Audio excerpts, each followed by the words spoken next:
It really does seem like Shinsuke's probably on his way out. I mean, he lost to Ilya Dragunov in the Raw after WrestleMania. He lost to Sheamus, the plumper Sheamus. And I'm not one to talk. I'm not saying I'm an athlete, but my job is not. I'm here to talk. I'm not here to look in shape. I thought I could, but he lost to this version of Sheamus that people have been ridiculing a little bit, and it's just like considering this was a guy who was fighting Cody Rhodes, Seth Rollins not that long ago, fighting for a world title, that he's lost to a NXT guy and a returning Sheamus, and this is not peak Sheamus. It's a bad signal, especially when there was been talk about his contract might be up soon. So it just feels like he might be on his way out. So if that is the fact, it begs the question: did WWE miss badly with Shinsuke? Should Shinsuke have been the first Japanese-born WWE champion?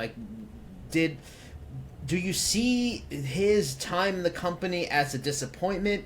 Or, he did pretty good, not all of them can be world champion.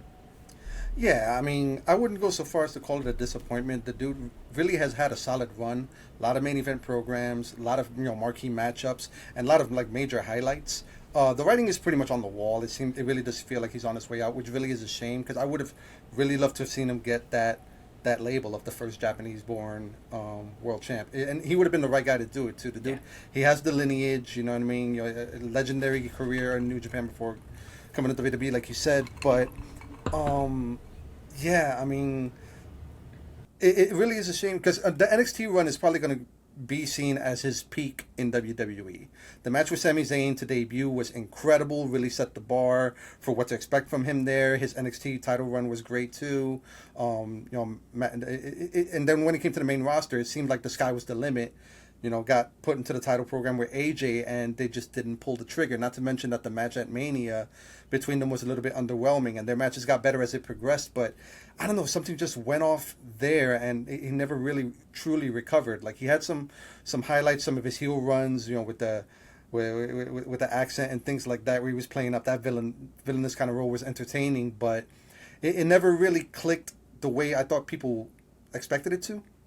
And now I guess I'm wondering what's next for him. If this is the end of the road for WWE, does he go back to New Japan? And if he does, what does that look like? Because I mean he's in his 40s at this point. So you're jumping ahead. We're gonna get there. Don't jump ahead. Don't jump ahead. Don't want to go ahead and we'll talk that. But I mean, I'll go the other way. I'll say it's a disappointment, and everything you said makes sense and everything like that. And it's hard to say disappointment when you've won as much titles as he's won, been the Royal Rumble champion. But I guess it's a disappointment just because of just missed potential. You mentioned it with the AJ thing. One of the few guys to win the Rumble to go to the WrestleMania and lose. That's a big kind of mark. Again, you're WrestleMania, but it wasn't like he lost in the main event. It was like a fight in the middle of the show. So that's kind of a disappointing thing. And honestly, I just think I get it. In hindsight, it worked out fine. It was the better thing in terms of Seth got to WrestleMania. He was the MVP of WrestleMania. All those things went well, but he really should have beat Seth. He should have beat Seth. What was it, late last year? Like, that would have been the perfect time to pull the trigger on him.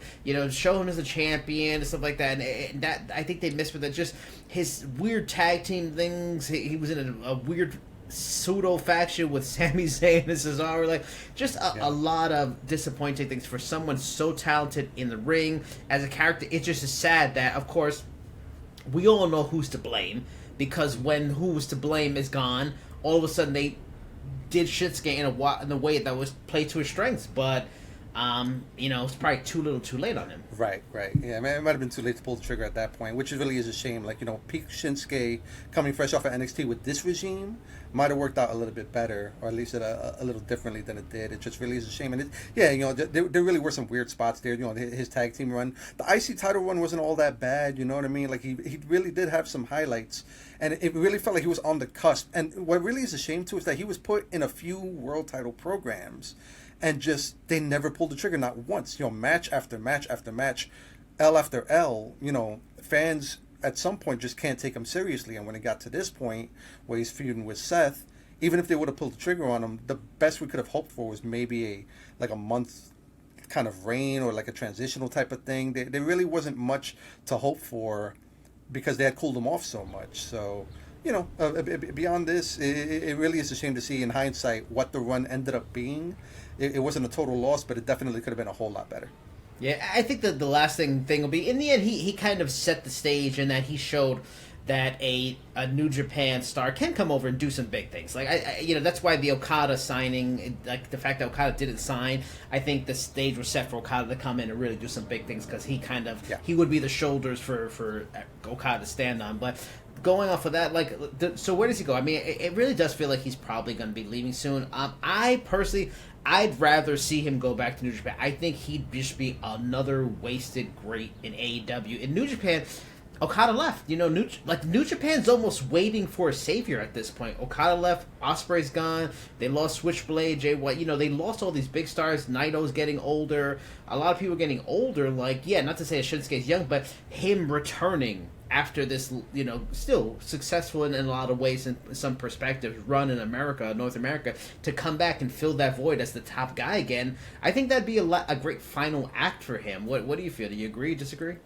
Yeah, I think I agree with that. It's the best route. Like there's some, I have some reservations about that just because of his age and there's a wave of young stars coming up in New Japan. But to your point, that could feed into that. You know what I mean? Having somebody like Shinsuke come back, the great return, and kind of mixing it up with somebody like a Shota Umino or like a lot of those young up and coming cats could do a lot for New Japan. And Tanahashi was still main eventing well into his 40s and exactly. To where he is now. So yeah, it's not to say that Shinsuke can't plug right in, and to hear Subconscious playing over the loudspeaker at Wrestle Kingdom would be fantastic again. But yeah, I'd rather see that than the AEW route. I'm totally with you that he would just kind of get lost in the shuffle there. AEW's kind of fighting their footing with some of the main eventers that I'm sure we can talk about now, but Shinsuke I don't think would fit in as well as like. And it doesn't seem as protected as Okada. Like Okada's, notoriously boys with the Bucks and with the Elite. So I don't think Shinsuke would fit in as well as Okada, or at least not be given the opportunity as well as he would. So New Japan, say what you will about it. I think that's the best route post WWE.